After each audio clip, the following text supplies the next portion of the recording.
Yo, what is up, everyone? It is the Beast. Welcome back to the channel, The Beast On. I know, we're just in my living room. I got my doggy here. I like the shirt, though. How about the shirt? So, if you see my face, if you hear my voice, please subscribe to the channel, share the videos, and do me a favor, down there. Yeah, I think it's down there on your screen. There should be a thumbs up. Give it a thumbs up so it'll be let Google know, hey, this dude's decent, we'll tell other people about it. And that's how we grow the channel and grow the videos, and eventually I'll be able to pay the electricity bill.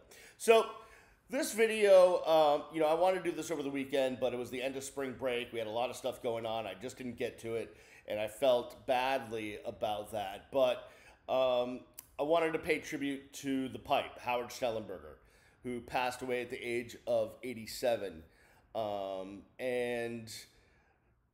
Listen, you could say all you want about Howard Schnellenberger. There's so many accolades you could put on him. But, first of all, I think it's terrible he's not in the College Football Hall of Fame. That's number one. That should have happened while he was still alive. And I'm hoping that happens posthumously. But here's the thing about Howard. Here's a guy that worked with Bear Bryant at Alabama, worked with Don Shula on the undefeated 72 team, and then took a chance on a University of Miami football job for a program that was on the brink of being canceled. And I don't mean canceled in today's woke culture, which I'm a part of, and go figure.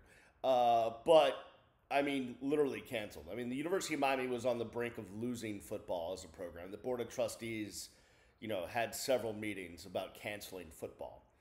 And they got Jim Kelly on campus, and Howard comes in 79, and he turns what was just suntan U with a football team that wasn't very good into just a powerhouse from nowhere. The little engine that could climb the mountain.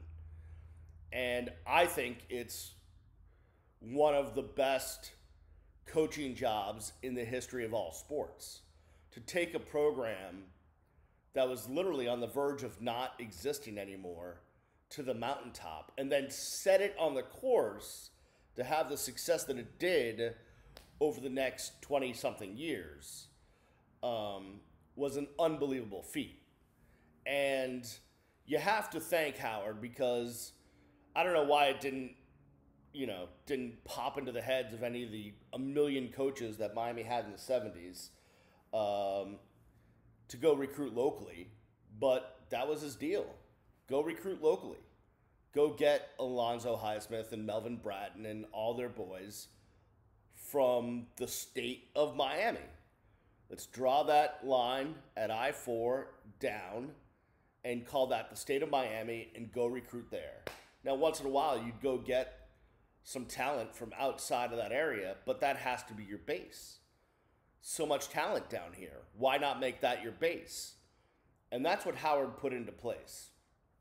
And obviously, his coaching was amazing, getting that team in 1983 to just overcome being that little engine that could, to win, to knock off the juggernaut of Tom Osborne's Nebraska Cornhuskers in the Orange Bowl was just unbelievable. They were the underdogs of all underdogs, and they got it done. And Miami wins a championship. Now, Howard then leaves, right? He's obviously looking to prove something in the USFL, and then on to Oklahoma, and then he rejuvenated the Louisville program and started the FAU program. He did so much for college football, but it's what he did at Miami that is so remarkable. And it often has me pondering, if Howard never leaves the U, what happens? Now, I know, listen, after Howard came Jimmy, then Dennis, then Butch, then Larry, and we can go down the line, and there was success, right? They played for, 10, 11 national championships. They won 6 of them, and yes, I said 6. So you're not sure. I'm not sure how much better the program could have been, but just as far as consistency and that just continuous uphill climb, you wonder what would have been if Howard had just stayed in place. Would he be what a Nick Saban is at Alabama today, where it's just reeling off title after title after title, and it just keeps going? I tend to think so. I just feel like he was dialed in to what needed to be done at the University of Miami at the time and was doing it. And much like I think Ron Frazier was with the baseball program, much like any transcendent coach is with their program. On a side note, I often wonder, what if Leonard Hamilton did not take Michael Jordan's call back in 2000 to leave the Miami Hurricanes and go coach the Wizards? Or were they the Bullets? I don't remember what they were at the time, but that did not work out well. Although when Michael Jordan calls, I guess you don't say no, but now FSU is reaping the benefits of that move by Leonard Hamilton. But Howard just needs to be admired. And I met him a few times, and Howard always gave off this gruff, tough persona, which he was. I mean, you listen to stories from his players, and I've hung around a lot of them over the years, traveling with the team like I did for more than a decade. You run into a lot of Howard's players on the road, at home games, different functions, and the stories they tell. Well, I mean, the kind of stories like, hey, we lost a game and we got back to Green Tree and had a full 2-hour practice where water wasn't allowed. That sort of thing. And he had that rough, gruff thing going on, but he also, I think, was a kind man and kind of, I think, had a good kind of under the radar sense of humor and could smile.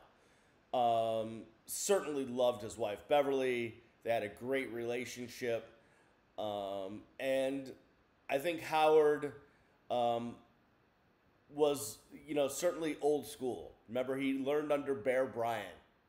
And he had that. But there was also a human side to him that if you got to know him, if you got to talk to him, you really